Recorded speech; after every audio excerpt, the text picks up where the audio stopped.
Everyone, it's just me and the boys tonight, so we'll go ahead and get Get some started. stuff done. That's right. We'll start with a public hearing on the budget and truth in taxation. I assume that is our new CFO, Charlie Martin. Come on up. All right, thank you, Dr. Sprout, President Berrigan, and members of the board. I'll be presenting tonight on the district's 2023-2024 budget and truth in taxation hearing. The budget itself, adoption is an agenda item later in the meeting, and you'll notice the numbers in that budget are the exact same as what was shared back in June in the proposed budget meeting. One thing that did change is on the contacts page of that budget, you'll now see my name on the CFO line, but I'd be remiss not to say that previous CFO, Mr. Kevin Hegarty, did the vast majority of the work for putting this presentation together, this budget, and so I owe him a huge thank you for handing that off in such good condition. It's all you next Also, year. all me next year, absolutely, but I would be taking a lot of credit for grabbing the baton right before the finish line this year. Also related to that contacts tab, you'll see our new Executive Director of Finance, Ashley Miranda, and I want to recognize all of her contributions to the budget as well. With that, the state law around school district budgets specifies certain steps that need to be taken for budget adoption each year. Districts are required to propose a budget by July 5th. The district took that step back in the June board meeting. After that meeting, the budget was uploaded to the Arizona Department of Education. We also uploaded a notice of this meeting tonight. And now we're moving on to the last step in this process, which is budget adoption, and something that districts are required to do by July 15th each year. One unique circumstance about the district budget this year is that the state legislature has not yet sine died for the year, meaning they haven't stopped meeting for this legislative session. We don't expect there to be any changes that would affect the district budget, but as always, school districts stay nimble, and if something changes, we'd be prepared to adjust and move on. I'll start with an overview of the district's major funds. The district's M&O fund budget increases to $61.2 million this year. This is the district's main operating fund where we collect the majority of our per pupil formula funding dollars and where the majority of district staff are paid from. The capital fund, or the district additional assistance fund budget, will be $29.4 million this year. And one thing to keep in mind about that number is that it includes the additional annual revenue to that fund this year, as well as any money that's been set aside for future capital projects. And I believe we'll talk more about that in the August board meeting with the 10-year capital plan. Federal projects budget this year is $16.7 million, and the majority of that is the ESSER funds from the federal government, the COVID stimulus funds. The majority of the district's budget changes with the number of students that are served based on a state funding formula. And so growth in our budget this year has to do with changes at the state level in the rate of funding per pupil in that formula, and also as a growing district in increasing number of students that are attending Levine schools. About $1.4 million of the increase that you see in our budget this year comes from changes in what's known as the base level and input in the funding formula per pupil at the state level. That increased 2% for inflation this year. That's something that the state does every year as part of the state budget process. And there was an incremental additional increase of 0.92% this year that came from the elimination of a program called results-based funding and reallocating the $60 or $70 million of that funding into the base funding formula. Another $1.5 million of the growth in the budget this year comes from an expected increase in the number of students served by 3.2%.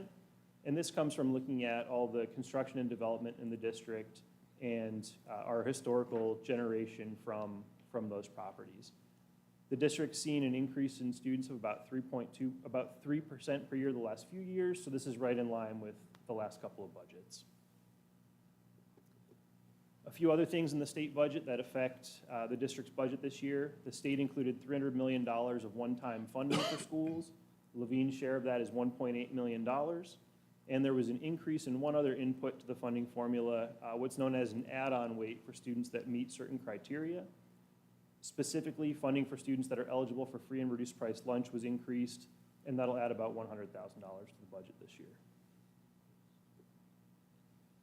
District budget also benefits from an increase in the classroom site fund, which is per pupil funding that comes from the 0.6 cents sales tax for education. That went up from $708 to $758, and the district will generate about $6.3 million to the budget from that fund this year. One thing that's unique about this fund is that all of the spending from this fund is for teacher salaries and benefits. This next slide gives you an idea of what the classroom site fund per pupil numbers have looked like for the last 12 years. You'll see now where we're getting over $750. It's a much better place than where the fund was back in 2012, closer to $100 per pupil. Because this does come from the 0.6% sales tax for education, it can fluctuate with the economy. If we went back a few more years on this slide, you'd see that it was around $400 per pupil in 2009 before the economy hit a rough patch. And so that's something that we always consider in putting the budget together each year. The budget also reflects an increase for inflation in a portion of the state funding for schools that's for transportation. The reimbursement rate per route mile was increased for inflation this year from $2.83 for the district to $2.89. This increase is a formula known as the transportation support level, but what's unique about this is that this doesn't result in a dollar for dollar increase in the district's budget because of what's known as the transportation revenue control limit, and the district's able to levy the difference between those from local property taxes. So as the transportation support level increases, we see a shift in the funding formula from local to state, and that's how that works out. One other area that the state budget helped increase our district budget this year is for what's known as district additional assistance. This is a state formula for capital projects, and this went up by $47 per student in the state budget this year. Our total budget from district additional assistance is $3.9 million, and this was a really notable increase in the district budget this year because this is a formula that for over 20 years, the per pupil amount never increased in statute. And for a large portion of that 20 years, it was actually suspended, and the district saw a cumulative reduction of over $18 million during that time period. So not only seeing this now no longer being suspended and fully funded, but increasing each year is a very positive thing for the district's budget. One last item that's increasing the district's budget this year are the voter-approved overrides for maintenance and operations and district additional assistance. Because the M&O and DAA overrides are a percentage of what's known as the revenue control limit, 15% and 10%, when the formula funding from those sources increases, the amount generated by the local override grows with it, and the budget benefits from about $1 million of growth in those overrides this year. Most of my previous slides were technical explanations of how different changes in the state funding formula and enrollment numbers affect our budget this year, but some of the more exciting information is how this actually plays out in some of the changes the district's able to make from year to year. One exciting number is that the starting salary for a teacher in Laveen this year is $55,000 in 2023-2024. And if you look back to the 2014-2015 school year, that's almost a 45% increase in starting teacher pay in the budget this year. Performance pay is available to teachers up to $3,800 per year as well. And so that's an example of these increases in the state budget, increases in the district budget being put towards district priorities of competitive salaries and attracting top talent. One other slide that shows the same thing in a different way is to look at the average teacher salary supported by this budget. The average teacher salary for the 2023-2024 budget year is $67,192, and that represents a 6.6% increase over last year. All of the information that's on this slide here is required by state law to be prominently displayed in our budget document and also to be included on the district website. And so what you see here summarizing the increase in teacher salaries is available year-round at the link at the bottom of this slide to any member of the community that would like to see the change from year to year. I'll shift now from talking about the budget itself to talking about the taxation piece that's actually supporting the budget in the Truth in Taxation hearing.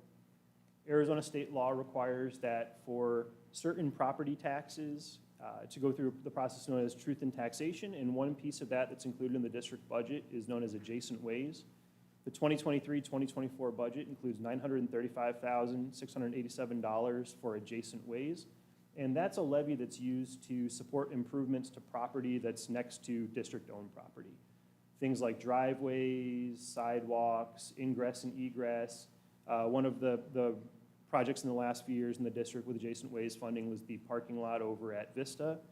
And this year's budget has $935,000 for adjacent ways.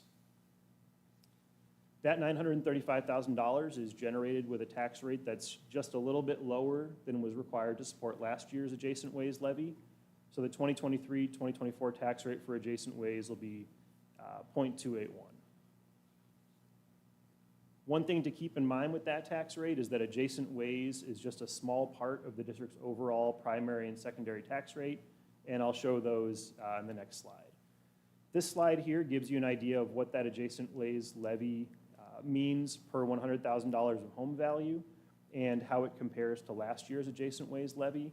And you'll see, looking at the impact per $100,000 of home value, it's just a slightly lower cost than it was last year for the same purpose. Finally, this slide shows the district's total primary tax rate and secondary tax rate included in the 2023-2024 budget. You'll notice that both rates decline this year, and that's driven primarily by growth in assessed valuation in the district. So as the property tax base grows, the levy needed to generate the funding decreases, and both tax rates go down in this year's budget. With that, I'm happy to answer any questions from the board about this budget or any questions from the audience. Any questions or comments from the board? Okay, anyone in the audience? Mr. Bruschi? No, okay.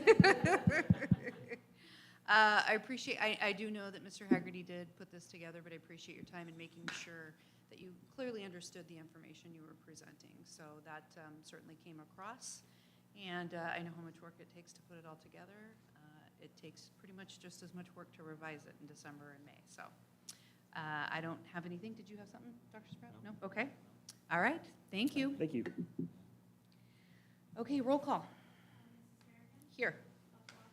Here. Here. And if you can all please stand and join me in the Pledge of Allegiance, followed by a moment of silence.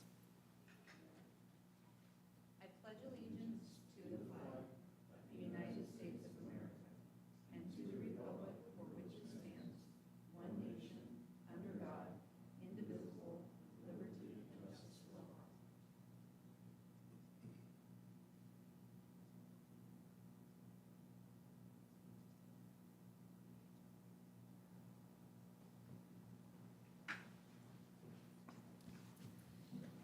We need to approve the agenda for the evening. Do I have a motion?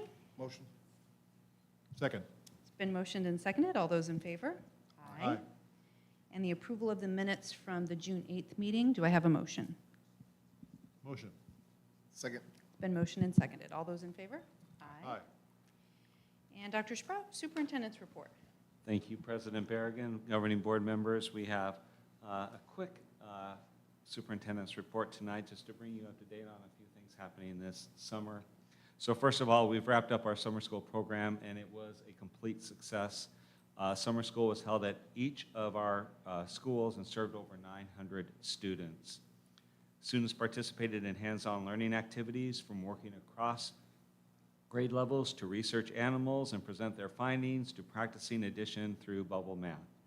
100 school staff members supported summer school, including 63 of our classroom teachers who stayed to serve students, 19 instructional associates, we had 9 parent liaisons, and we also had 9 teacher leaders who serve as summer school facilitators. And it really is a great leadership opportunity for our upcoming leaders in the district. And it was a great opportunity, obviously, for our students to remain engaged in academics and having some fun. Next, this is a Paseo Point Spanish summer camp. They are excited over at Paseo Point to be offering a free week-long Spanish summer camp overseen by Paseo Point teachers. So they're going to come back next week for 4 days of an immersion program that where students will have an opportunity to practice their Spanish language skills in a more conversational setting, a more real-life setting to work on their Spanish skills. The program will include a reader's theater, real-world situation activities, Spanish games, and technology integration, all in the Spanish language.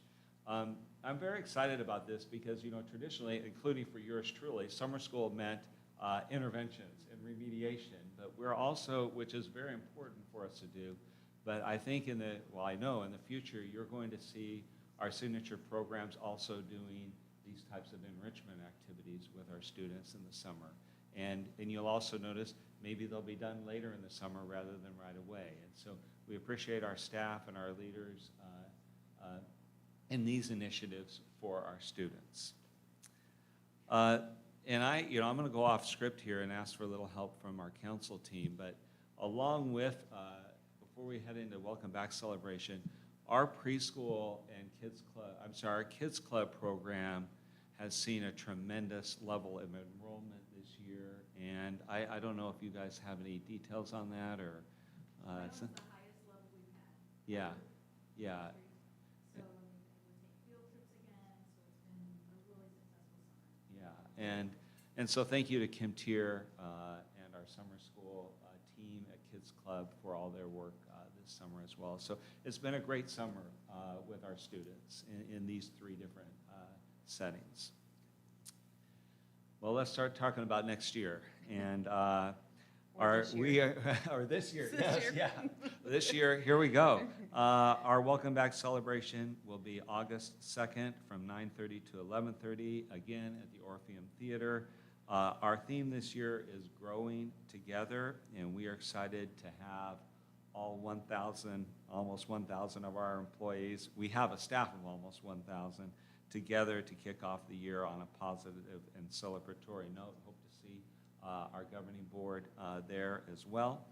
And we'll go to the next slide, and that's just one of the many things. Everyone's getting back into the end of vacation here, and so next week we do have our administrator retreat. Then new teachers are reporting on July 24th, all teachers on the 31st. Again, we have our Welcome Back celebration, Meet the Teacher Night on August 3rd, and then here we go, and 180 days of school. And so we're very excited to see people coming back here, and we have other trainings going on throughout the next few weeks. Here we go.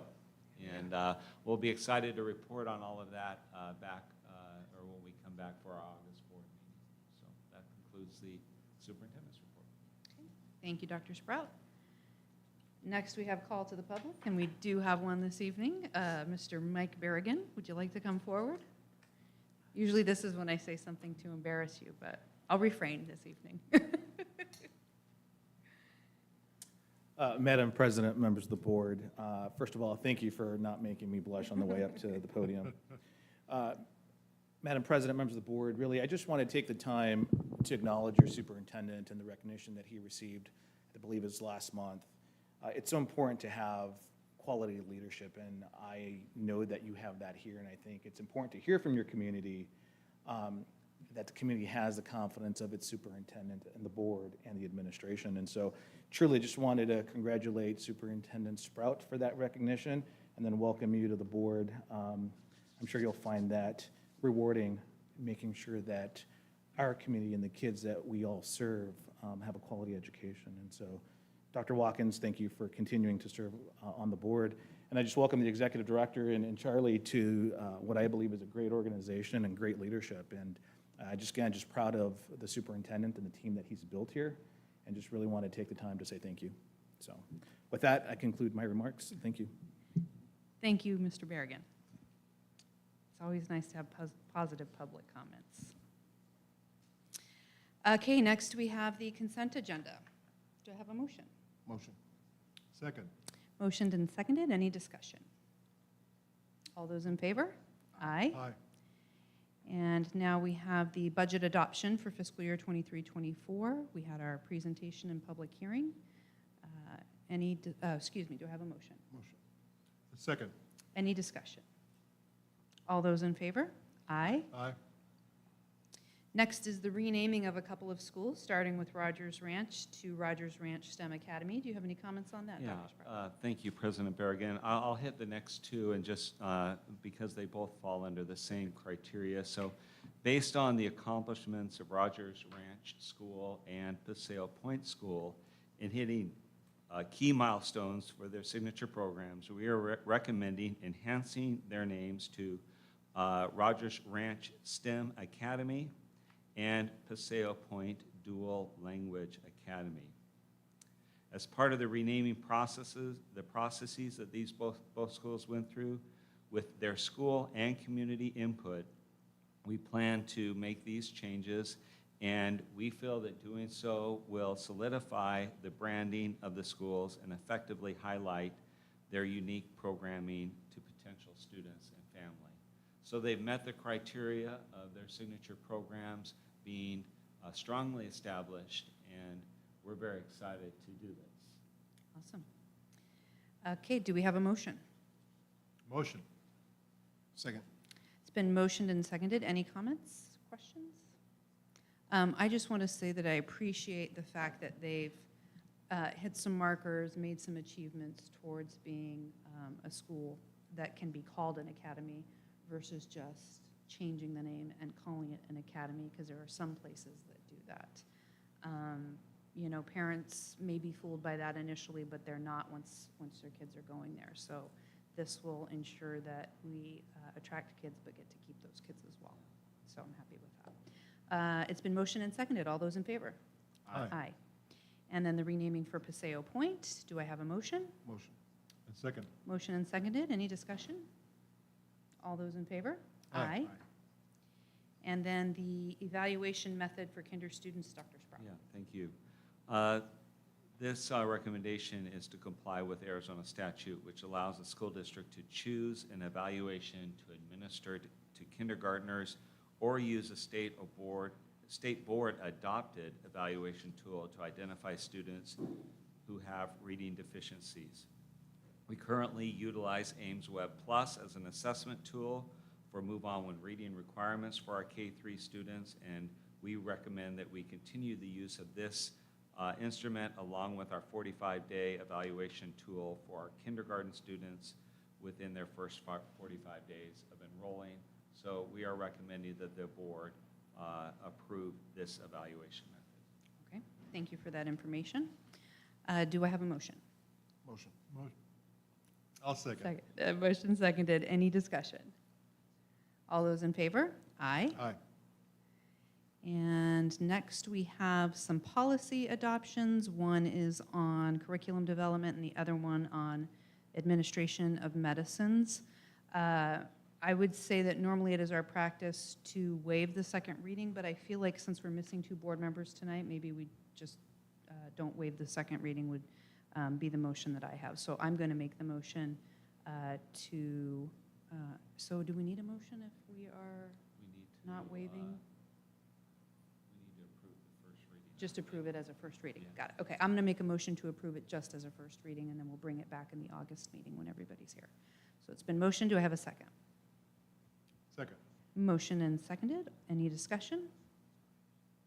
I did look it over, so just to be clear, there will be discussion about this in the next meeting? There will be, but you're welcome to discuss it now if you have questions, and then maybe that way we can get them answered before the next meeting. Sure. There was one section that talked about, it specifies the students are entitled to possess and self-administer medications. They can self-administer medications, and I was wondering if there is going to be further clarification as to what age, at what age students will be able to possess the medication.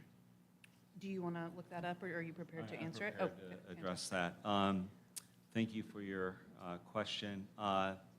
This has been a long-standing practice. I had an opportunity to talk with our team yesterday about this, our district nurses and our executive director of student services. So when a physician feels that it is appropriate for a student to carry and self-administer medication, that enters us into a process with the parents with our district nurses to allow that to occur. It is not an age-based decision. It is a decision made in very strict environment, again, with the doctor's input or medical practitioners' input, along with our district nurses and the parents. Currently, we have less than 20 students. At the end of the year last year, we had less than 20 students. And by the way, what we're talking about here is inhalers, epinephrine pins, emergency epinephrine pins, and diabetes management devices or medications. But it is all done under a very strict set of rules. Well, actually, there's a permission form, an agreement that parents have to complete, and you know, we have not had any problems over the years with this. And so I appreciate the question, and I hope if there's any follow-up, I'd be happy to take that on. Sure, the only reason I thought about it is like, should the child lose it, or should the child drop it? You know, what are the protocols in place if something like that were to Yeah, happen? part of the permission slip is it needs to be repeated, or I'm sorry, immediately reported.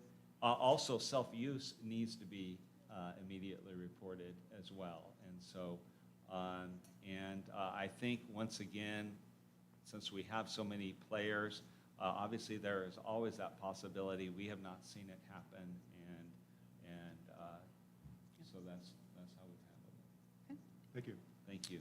Great question, and thank you for that response. That was very helpful. With no further discussion, we have a motion and a second. All those in favor? Aye. Aye.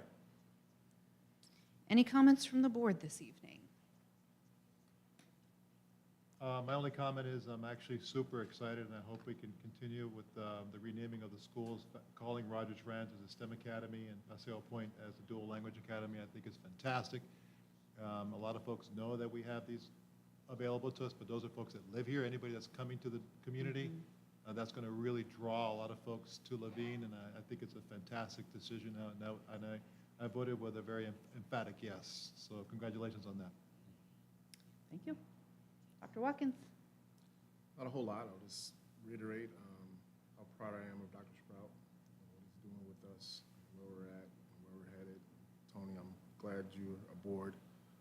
I think we're going to do amazing things. It's really positive. Being in the community and hearing from people, every day, they're like patting me on my back. And I'm like, I'm just with a group of good people that really understand how important our education of our kids are. So, but to hear it daily is really reassuring. That's good to know. There are, I think, 21 new superintendents in Maricopa County this year, and I know you feel lucky to be here and to continue to serve as a superintendent, and that's part of why we are so lucky to have you, is your humility in your service and just the success with which you execute everything and the team that you have. We are very, very lucky, so thank you. All right. Well, Yeah, just go like ahead. to say, you know the people that I work with. Yes, yes, we do. We do. Okay. We have a regular board meeting on August 17th, and school will have been kicked off at that point in time. So, as I sometimes say to my daughter, buckle up, Buttercup. They're coming back. All right, I had motion to adjourn, please. Motion. Seconded. Motion and seconded. All those in favor? Aye. Good night, everyone. Right.